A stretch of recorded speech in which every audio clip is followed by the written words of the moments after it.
took Roosevelt up with the signing of the Atlantic Charter in Argentia Bay, Newfoundland.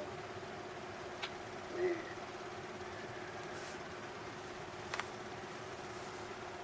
wolf packs, German wolf pack, submarine packs was running rampant on the Atlantic at that time, taking our many ships, the Murmansk run to Russia, was sending ammunition, guns, and supplies to the Russians to fight the Germans with.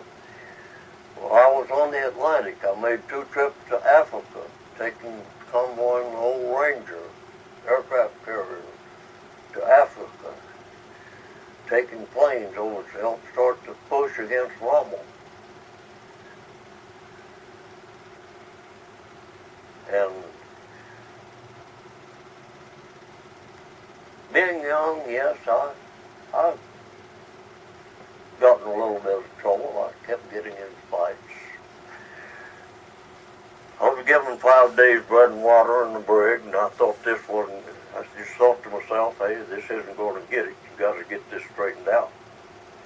So I put in for a transfer. I caught another flagship, a light cruiser in Philadelphia Navy Yard. I went to the South Pacific, called Guadalcanal, which is Lower Solomons, Central Solomons, Upper Solomons, with Bougainville. I was in the Battle of Empress Augusta Bay. Bougainville was 24 ships throwing steel at each other, men of war. We sunk 7 out of the 12.